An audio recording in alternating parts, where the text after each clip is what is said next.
Okay, you guys, this is getting more fun every day.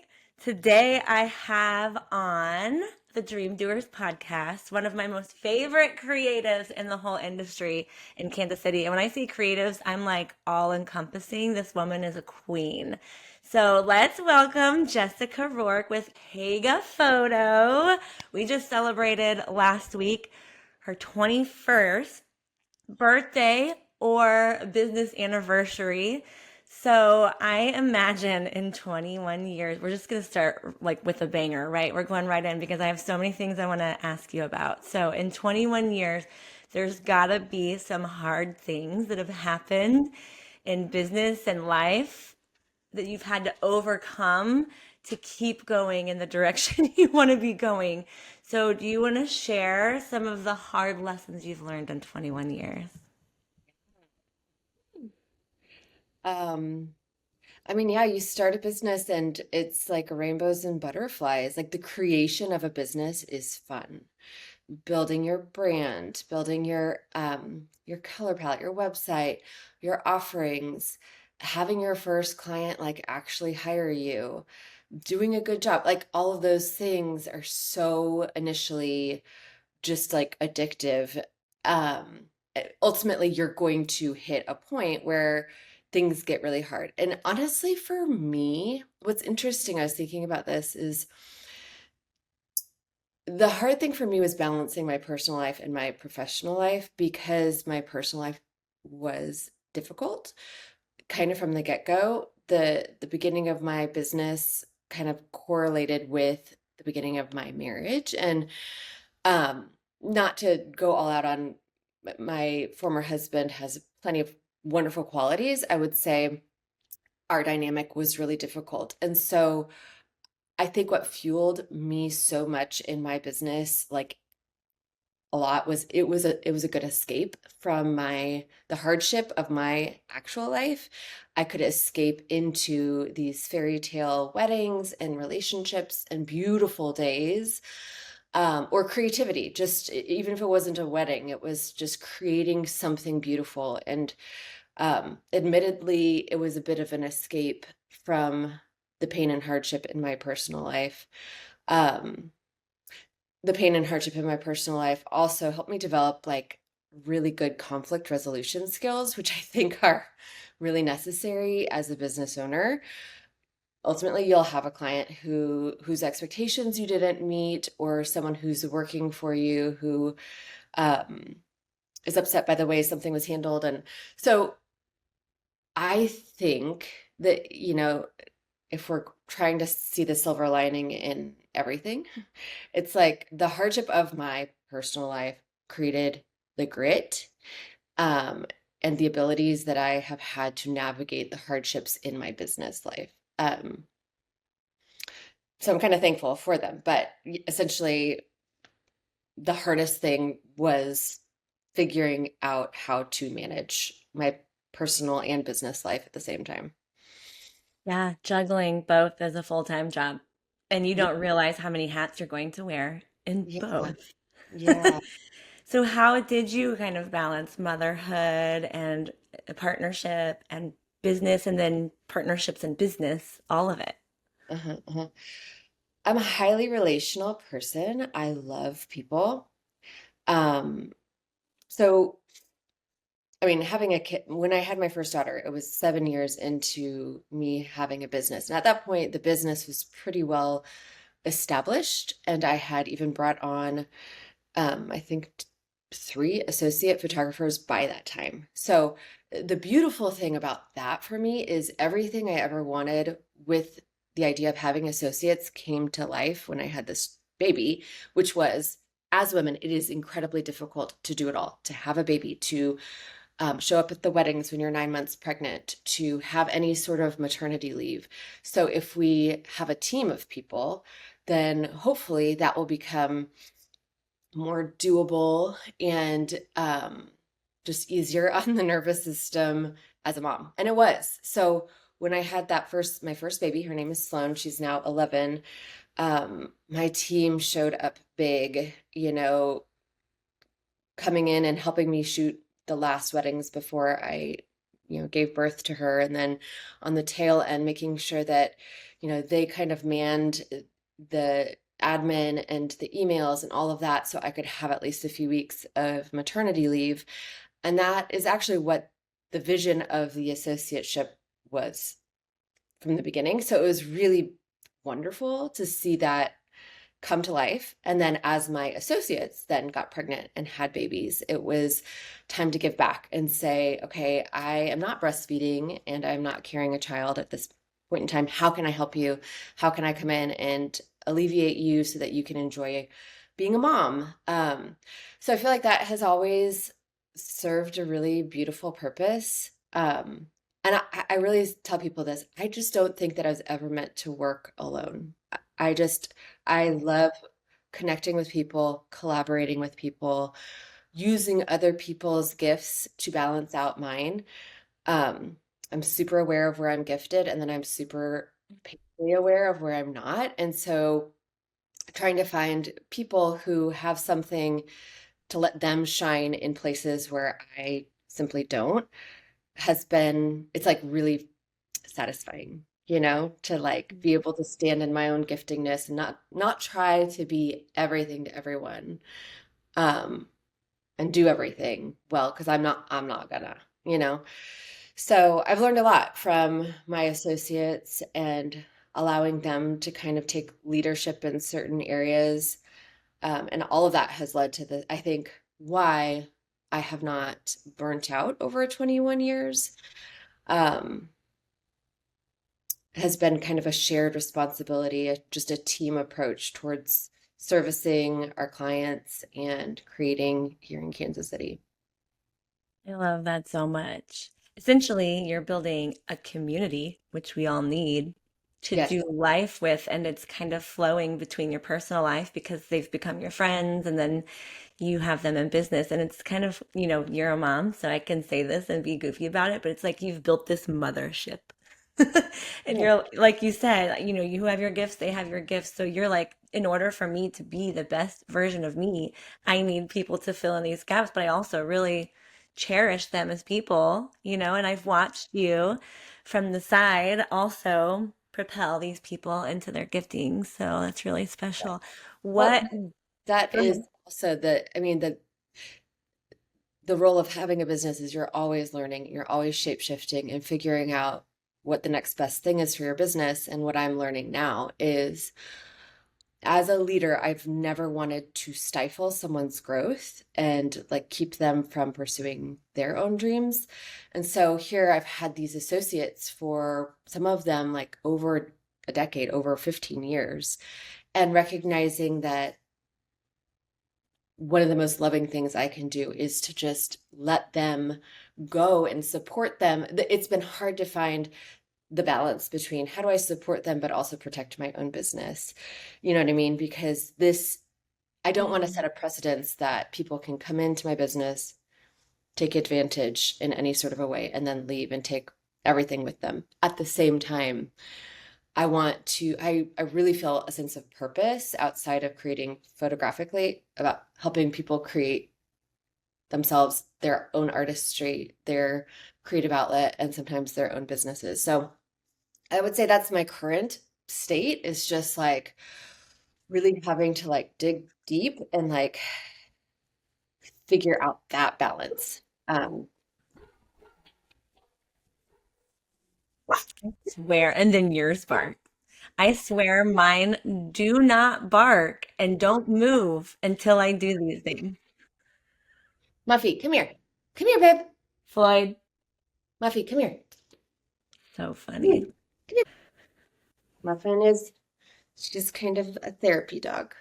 Okay, tell us about this cute little thing because I, of course, follow you on stories and things, and I see this little fur ball in this purse, and I'm thinking, oh, this is cute. She's carrying him around. And then all of a sudden, he's in a photo shoot. It's a Yep. boy or Well, girl. just to just get things right. This is Muffin. I adopted her just shortly after my divorce, actually, and which I didn't really talk about that. I do think divorce has been deemed by our society as something that is like just like negative. And really, I just want to acknowledge like my marriage had really, really hard things about it that I didn't want to continue. Obviously, that's why we got a divorce. But it's also a beautiful thing to be able to enjoy my former husband again and enjoy um, the pieces of him that were always there, but I didn't see as much because the way that we interacted was not great. And so, in any case, we did end up deciding to get a divorce. I think that there's been a lot of beauty in that process, one of which is Muffin. I got Muffin like 3 months after the divorce, and she's been such a beautiful addition to our family. My kids, it's Mm. so the kids and I just sit around and look at her and talk about how much we're like, I'm so sorry. I don't mean for this to sound rude, but I kind of love Muffin more than I love you. And I'm like, no offense taken. Like, I get it. Like, she's pretty awesome. Like, she's just the sweetest thing. And then my son will chime in and he'll be like, okay, but like, just to clarify, if the house was on fire, you rescue me or Muffin first? I'm like, babe, I'd rescue you. I don't worry. I'm not gonna, but shortly thereafter, I'm coming in for Muffin. So That's so yeah, funny. I mean, I get it. They're an extension again of your family. They're your little children. They just don't talk back. Sometimes it can so be best just to put your little fur child outside and let him run. and just Close the let door. them it's pretty easy to give them a good life. You know, Yes. it's pretty, I feel that way about flowers too. It's like, I think I love flowers and planting and blah, blah, because I'm like, all I have to do is water them, get them the appropriate amount of sun, deadhead them, and then it's just like it's like easy success. Whereas business ownership, sometimes you do all the right things and you still don't get the result that you wanted necessarily. So it's nice. Yeah. It's So you mentioned divorce, and honestly, I'm so impressed by your perspective, and I'm impressed how you speak about the situation, even at your birthday. You know, you said nothing but kind things about this person who helped you essentially build your business and your life together, you know? And I really love the way that you're handling and navigating all of it. It's not, I think it's more rare to hear yeah. people speak about it in the way that you are. So, because divorce can be really shattering, Mhm. you know, personally and in a business, how did you rebuild your identity, both as a mom and a business owner, after Mhm. that chapter? Yeah, I mean, I thought about divorce almost every year I was married. Like, there was a point in the year that I always contemplated it, and I would think I was scared to get divorced as someone who photographed weddings. I was like, well, there's the end of that career. Like, I can't. And honestly, I think our society and our world, especially post-pandemic, where like there was quite an onslaught of divorces after that. Um, I think our world has begun to understand divorce as a chapter of life that doesn't necessarily ring failure or um, like, oh, she must be spiraling. No, sometimes that's the biggest step towards self health and just a better. Honestly, I think for good or bad, my former husband was just, he's such a safe individual, like a safe, non-risk, like risk averse person. And I'm not. Like, I dream big and I make big moves and I make them calculated. But that always made him nervous and anxious and da da da da da. Um, and so did you ever read that book by Glennon Doyle called Untamed? Mm-mm. It's this book that talks about how women in general have been kind of taught to be tamer than we are at root, to suppress our adventure, our risk, our wild, our loud thoughts, our opinions, all that. And I had friends be like, you should read this book. And I was like, so I did. And it paints a picture of like a woman is like a caged animal, be it like a cheetah or something like that. Um, and she's just trying to break out. And I did not resonate with that at all. I thought, no, what I feel like is I am the cheetah. I am a cheetah. I'm out of the cage.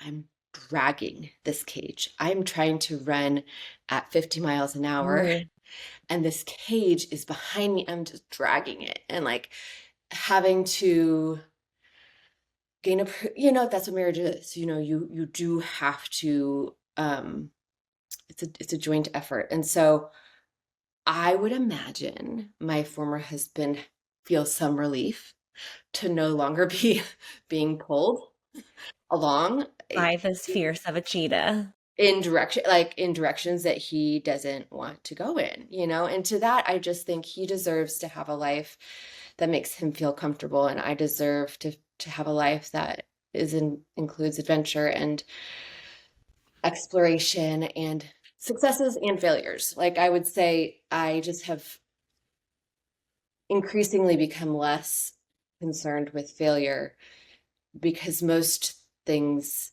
um, come out of failure. Like, most successes come out of a failure at some point. And if you Yeah. take the second to evaluate, if once you are no longer afraid of failure, you can look at what happened, you can learn from it, and then you find your success. And so I think I'm just in that process right now.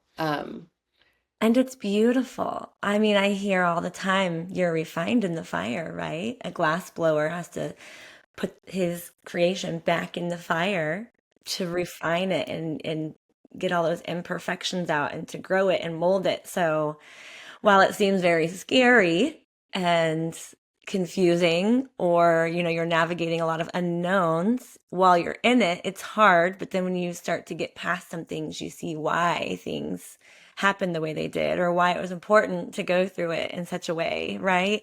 Yeah. So was there ever a time that you felt I can either crumble under this or I can keep moving forward? And then what did the moving forward look like? How did you kind of close this chapter and keep going? Yeah, I mean, it was a really, really big move to end my marriage. I mean, we'd been married for 17 years. A lot of my identity was wrapped up in the marriage. And also, as a creative who makes moderately beautiful things look really beautiful, like, that's my job, right? Like, I did that with my life too. So it's like my life was never terrible, but it wasn't as beautiful as I made it look on the outside. And so in ending my marriage, there was kind of also me having to be like, y'all, I'm sorry. I know this seems shocking to the majority of you. And that's on me because I've been painting this out to be something, a much better version than it was, And so that was embarrassing. I mean, it was kind of just like an admission of inauthenticity, which I really pride myself on being authentic.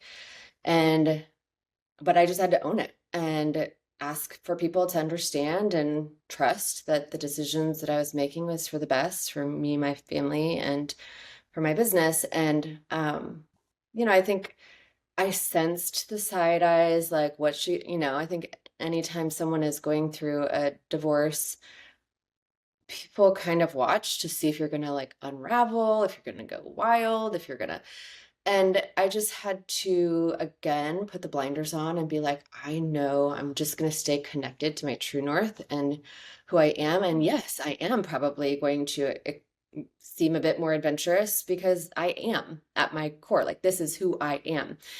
Um, And now you're gaining time to rediscover yourself, right? So you've 100%. got a few extra days that you can pour into you. Yes. Yeah.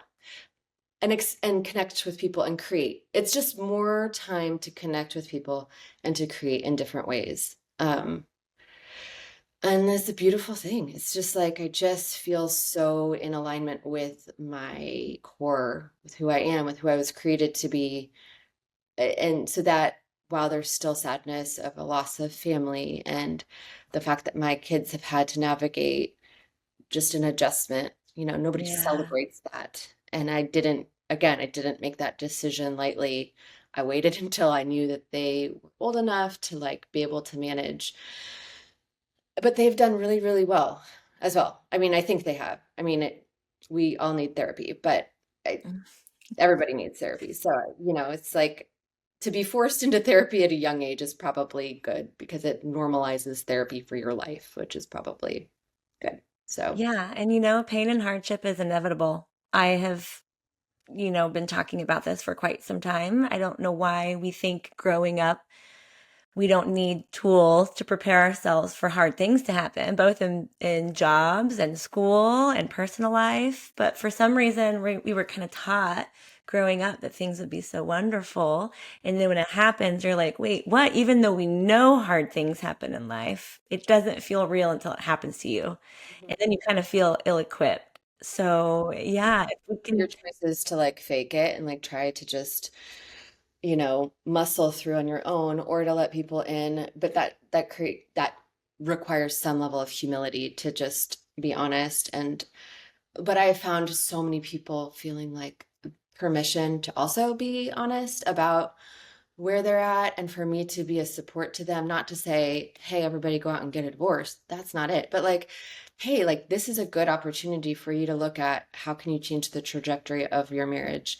How can you go into counseling as a couple, fight for this marriage as long as you want before you make, but also like you don't have to feel ashamed for getting a divorce. Like this could be when a door closes, beautiful thing, like other opportunities open.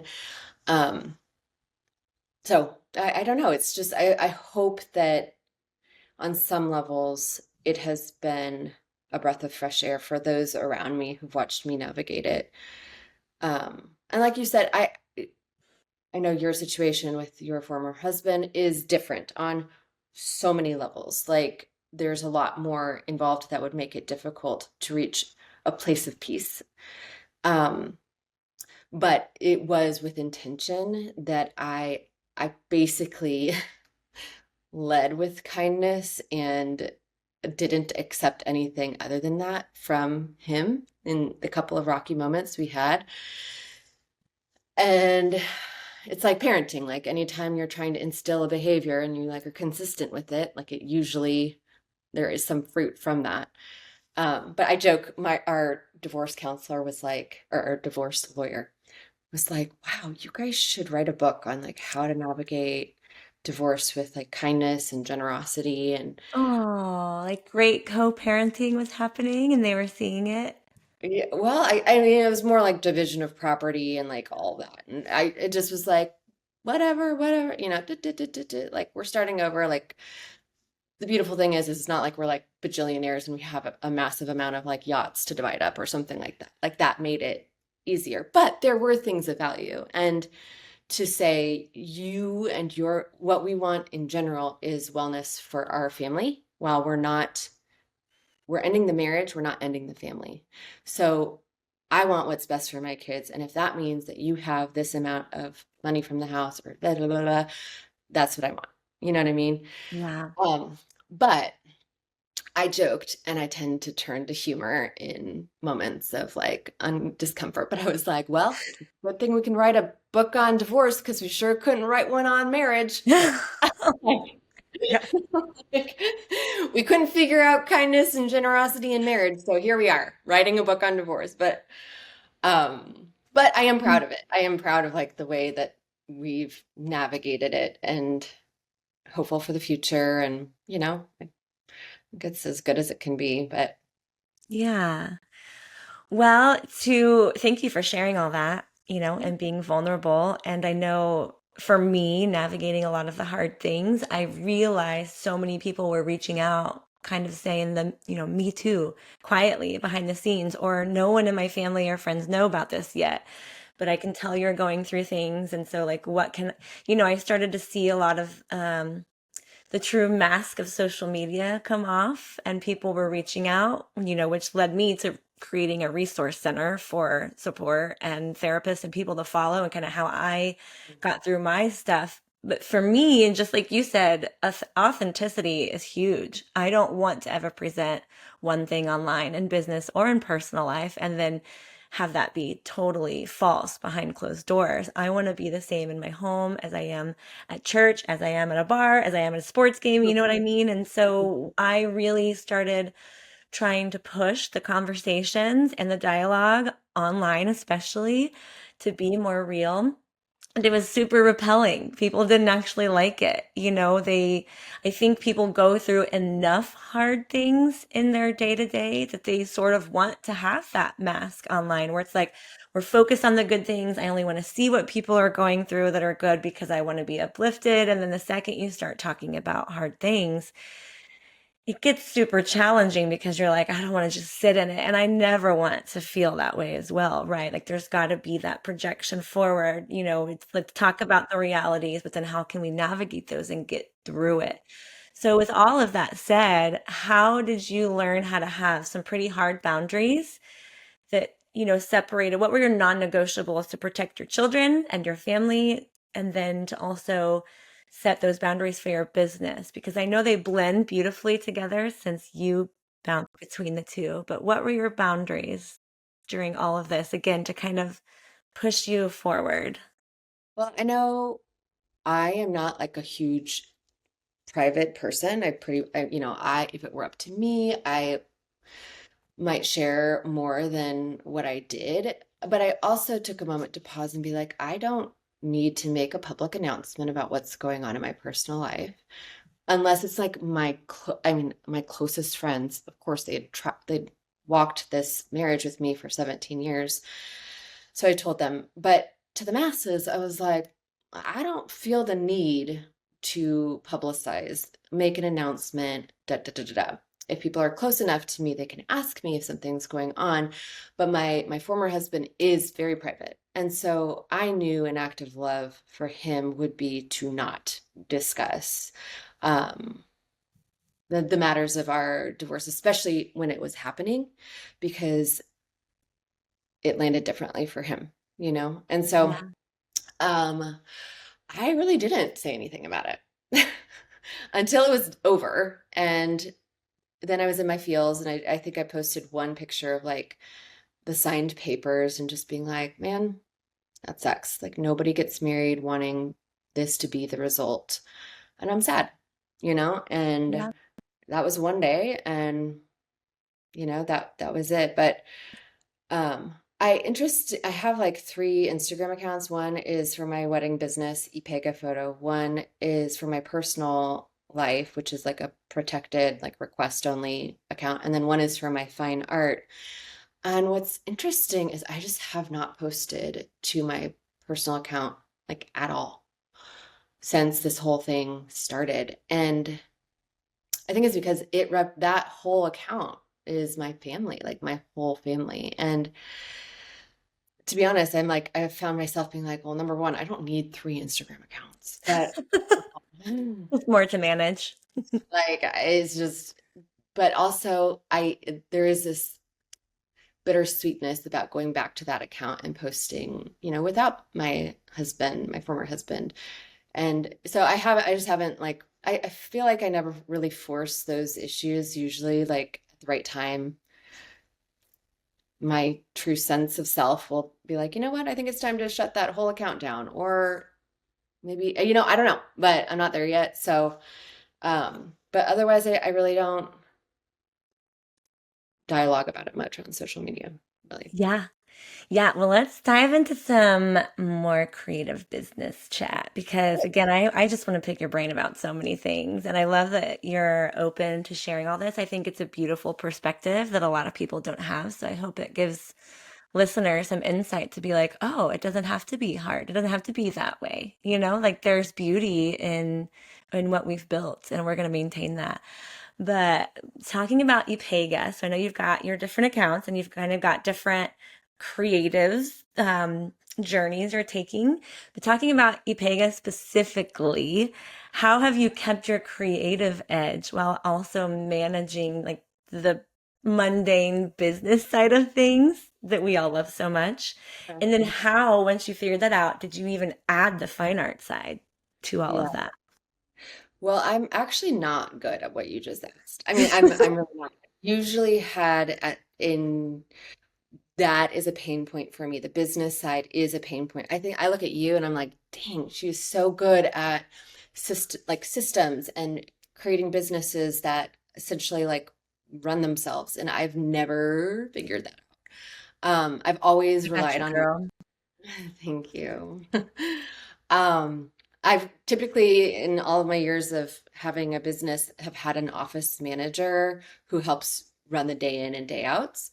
And it's a tricky position to be in because honestly, it's like I call it the junk drawer position. Like it's not pretty. It's like Like, me coming in the office every morning with like a new bunch of crap and being like, help me make sense out of this. It I don't think it's fun for anyone. Um, there are people that thrive in that area, and they really do love the organizational side. Now, I yeah, love that you commend me for it, but that was not something that I was really excited to dive into. I just know I needed to get my stuff together, and I was the one wearing all the hats. So, in yeah, order for me to focus on what I wanted, I had to get this under control. So, I would love to have an office person that I could just go, help. help. Yeah, it is nice, and at the same time, it is like a constant mirror looking back at myself and showing, my inconsist my probably my pain point is my inconsistencies with like I'll create a plan. I'll be like, here's the workflow, here's what we're doing, and then I don't do it. You know? And then the office manager is like, why didn't you do that? And I'm like, I know.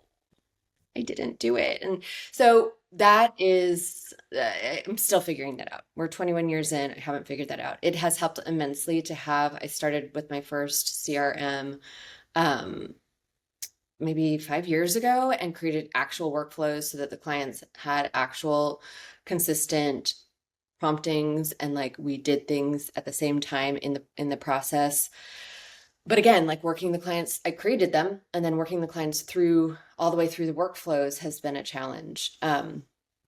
So I would say nobody's bragging about my abilities to, I think my relational and creative capacities have overcompensated for that to make people, my clients are somewhat understanding of the fact that prompt emails and like they might not receive, but they will receive a wonderful experience and a wonderful product. And so Yeah. we're always a work in process, but Well, look, Albert Einstein wasn't the best chef in the world and also the most genius at what he was doing. You know what I mean? I've heard that in order to be the most successful at what you want to be, you have to be like obsessed with that. It's someone like me who kind of, I always joke like I get bored easy, so I just want to dabble in everything. I'm kind of the jack of all trades. yeah. But if you want to be truly excelling in the one thing, then you've got to pour all of your energy into that one thing. So how did you then add your fine art side whenever you've got so much to juggle already? Well, that happened the year of the pandemic. So all of a sudden we had no weddings, like none. Yeah. They were all off the books. And well, that was a shit show in and of itself administratively.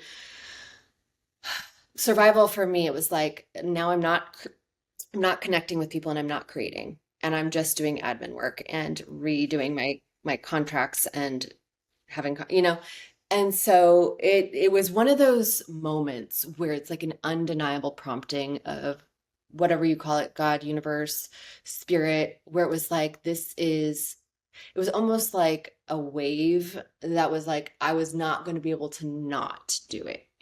I knew that I'd been curious about shooting in a more abstract form about specifically water. Water has played a unique role in my life. Through I was a swimmer, I was a diver, I did water births with my Hmm. children. I just think water is this, I resonate with water because it's this beautiful element that cannot be controlled. And and especially when you do not control water, it does the most beautiful things. And so I literally just decided to buy a bunch of camera equipment and I even have this like underwater snorkel like thing that I still haven't figured out. I'm like looking at it right now. It was I expensive. love that so much because a piece of what I always wanted to do was this. So I'm kind of living vicarious. I'm living vicariously through you. We've talked about this. I'm like, what do I start by? I've wanted to do this for so long, but I love that you've taken it in a very artistic way. It really, truly is fine art. Yeah, yeah. Well, I think I've always I mean, shooting weddings is like a whole different skill set because you have all these different players and you've got the wedding planner and the mom and the bride, and everybody has their kind of needs and desires. And that's, I enjoy also like morphing and helping meet those needs and creating these beautiful pictures. And, but that's a whole different skill set than capturing like one strong moment that gets blown up big and ends up in someone's vacation home, like, and it was there that I was like, oh my gosh, I don't have anybody telling me what to do. You know what I mean? And I would just get Yeah. lost for hours, like in this space of like, well, what happens if I do this? What Yeah. happens if I do this? Let's I just, play with this. You let's just can play. you can Let's just play. experiment. And it's a safe place to fail because guess what? Nobody's expecting, I have no deadlines. I have no expectation to put out new work. The new work comes when the new work comes. And so I did, it was very, I mean, I shot underwater, above water, creating a collection of work for like 3 or 4 years. In 2024, I launched my actual fine art website. And that was huge because it was, wedding photos generally are loved and adored and appreciated by the clients. Like it's a 10 out of 10 success rate. Art, some people connect with it and some people don't get it. And they, Yeah. beyond that, they don't like it. It's They're very like, subjective. yeah, like, ooh, too much color. Ooh, too much this. Ugh, ugh.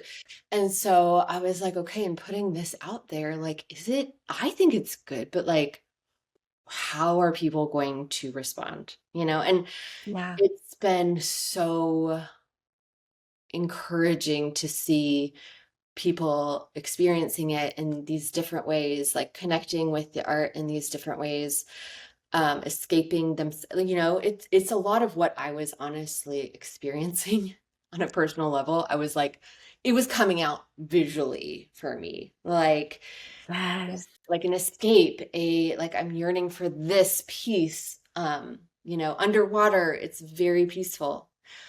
You can do whatever you want. Nobody's going to tell you what's cool or what's not cool. There's no code of conduct underwater, whereas above water, we're told literally how to dress, how to talk, how to da, da, da, da, da.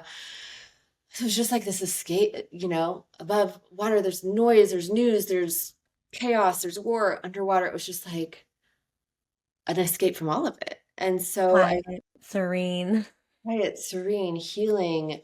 Um, and then working with the subjects, it was like watching them become liberated by the fact that they didn't have to ever look at Ooh. the camera and smile or have the right angle. Like there is no right angle, actually. Like Yeah, and they're like in it and feeling it and flowing with it too and just rolling with the punches, and what beauty to see the dance of both you and them and light and how yes, things reflect, all come together. yeah, and play because I mean, kids, it's so natural to you get in the water and you don't have so much. They just play. They're flipping, they're jumping, they're cannonballing, they're diving, they're splashing.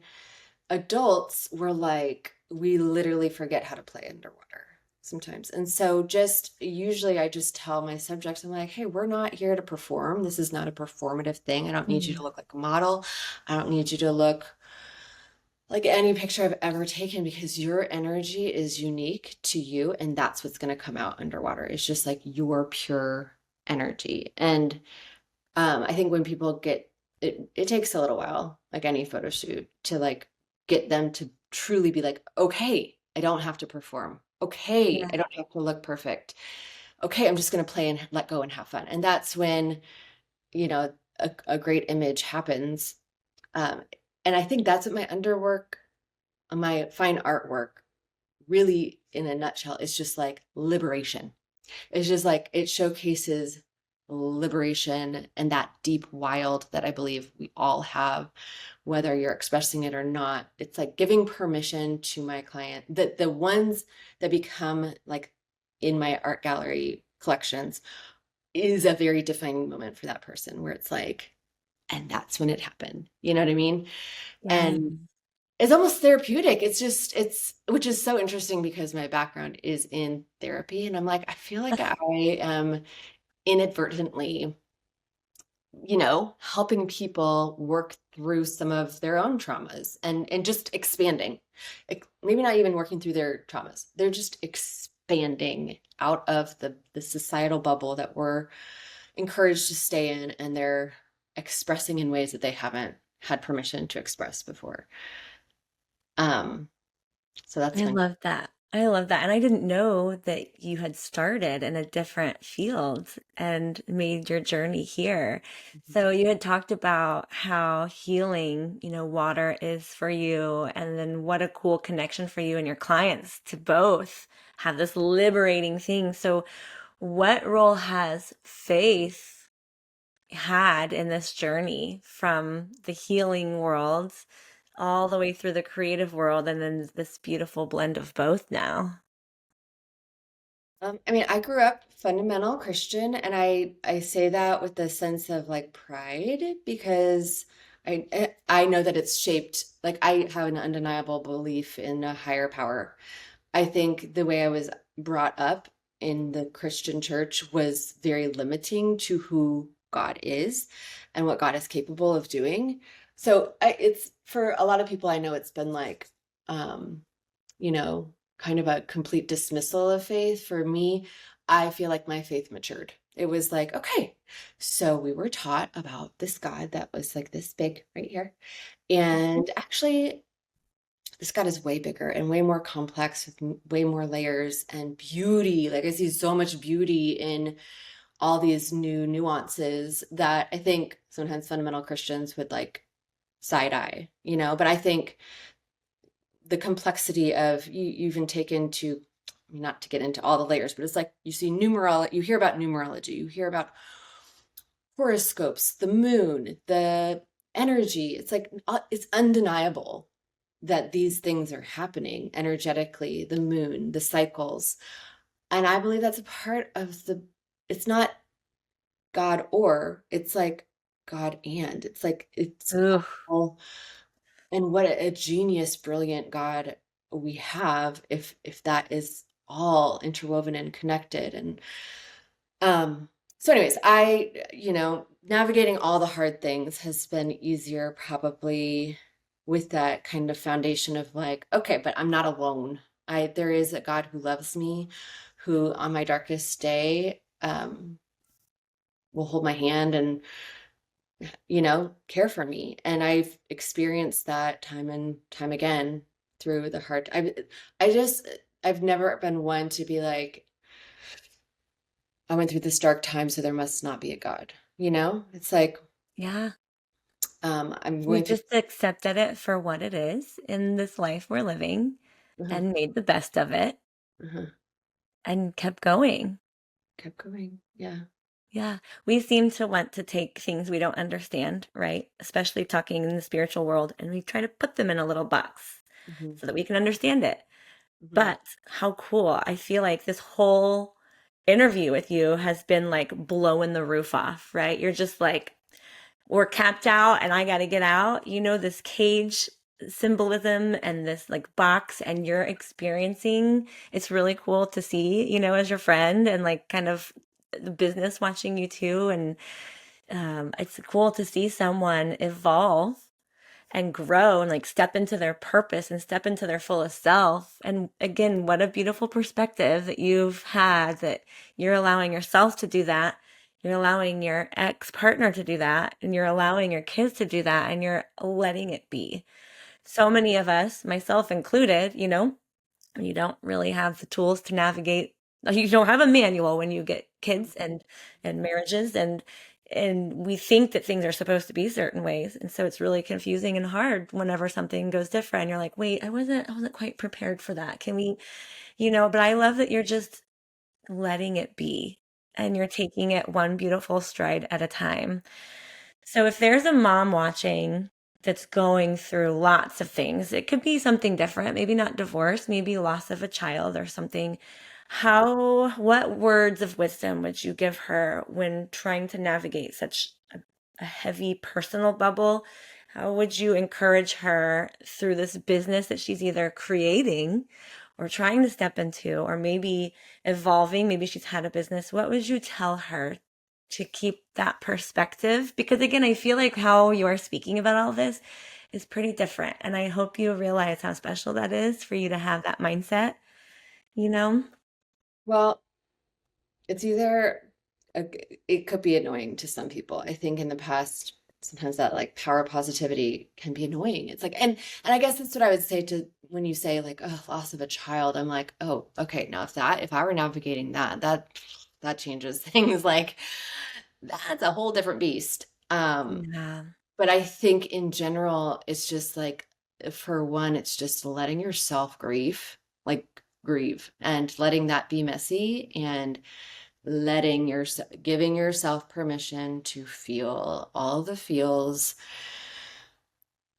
like however, and then like trying to find like support, just support for people. You have to self-care, you have to find people who are going to breathe into you positively, just not even with the like helping your business adventures, but just your soul. Like you just got to take care of your soul.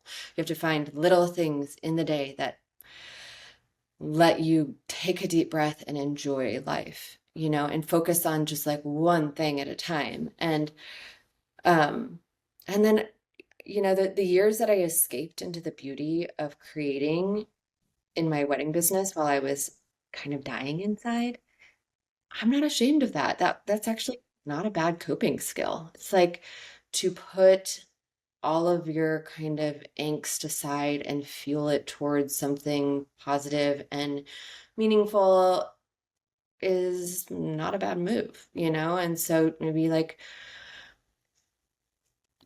just trying to escape a little Well, bit. honestly, instead of suppressing it, it's not suppressing and hiding and running from it. You're letting it come out. Like you said, you're breaking that barrier and you're fueling yourself. So it's a healing thing. It's not a ignoring thing. It's a, okay, it's going to happen one way or the other. So let's make the best of it. Like, gosh, what a freeing. I love this. I've had goosebumps practically everything you said. And I know you're probably like, I'm just being me, but it's really healing for me to sit here and listen to all this too. It like makes me want to tear up because I just see you as such a powerful force. And I think, okay, everything you just said was so awesome and so wise, but what about the people that don't have the community like you have? What about the people that don't have the support? How would you encourage someone, or what steps would you even begin to tell someone to go find that if they don't have it? Okay, so this has been huge for me too. And this has been the scariest thing for me because I'm such an outward connector with other people. But there have been times where like I reached out or needed support from my family and they just didn't, like, I don't know. I love my mom so much, but I would break down with her. And instead of supporting me, she would point out how I could have avoided whatever the issue is or how I could have done that. I remember being like, Mom, like you missed it. Like, I just need you to be my cheerleader. I need you not to be worried for me because that tells me that you don't believe that I can navigate this on my own. Like you missed it. And so it's in those moments that I realize your strongest source of strength is within yourself, is actually when you figure out how to sit in a room and manage your big emotions, and whether that means journaling or dancing to get out, like there's like movement is medicine, or like when you develop practices that actually don't involve a community at all, like then you've really hit a new level of being able to support yourself. And I don't think we're supposed to live in a place of isolation, but it's nice to be at peace and like connected with your true self so that you can kind of like rally yourself in different ways, when the community doesn't show up or when they disappoint you, because I have experienced that. Yeah, because if it's one thing I've learned is no one's coming to rescue you. Hmm. You wake yourself up every day. Hmm. You get your kids ready. You Hmm. go to your job. You have to manage what's happening in your mind when you're driving there. It's a lot of self-work and personal development. along the business, even if you're not going through hard things and you haven't navigated that. When you start a business, like you've got to be prepared to take on a lot of weight yourself. But then find the community too. It's a beautiful, I keep going back to your water, and like I'm a visual person, so the rhythm of finding the balance of what works, and every pool is different. The shape of every pool is different. The people in the pool, the colors, the seats, like there's just so much to navigate. So really going inward and finding yourself through all that process is such a beautiful, I don't want to say this word. What's another word for like you're vomiting all this beauty out, you're projecting it. It's like beaming off of you, and then everybody else around you gets to enjoy in all of this with you, and instead of it being such a heavy, yucky process. So I love your balance of going inward, being authentic, sharing a little bit on the outside, finding your people. It's been such a wonderful interview. And I feel like, again, for me, if it's affecting me this much, and I know other people are going to listen in and be like, whoa, this chick's awesome. So, with that said, where can we find you if people want to follow you? Can you tell us your Instagram, your website? Yeah. Okay, so my wedding business is called ePega Photo. A lot of people say ePaga. It's like I say it's tomato, tomato. It doesn't matter to me. But it's actually the word agape backwards. And if you're familiar with the word agape, it's actually rooted in biblical language. But agape is like a form of pure, unrelentless, forgiving, unconditional love. And when I started the company, I was like, I don't want to name it after myself. Let's name it after. I loved the Greek language when I was in college. So I spelt agape backwards. So Epega is EPAGA and then FOTO, just because I was trying to be European or something when I was 22. Starting the business, I was like, this will be cool. So my Instagram handle is Epega Photo with an F. Same for the website, epegaphoto.com. And then my recent endeavors with the fine art is just jessicaroark.art.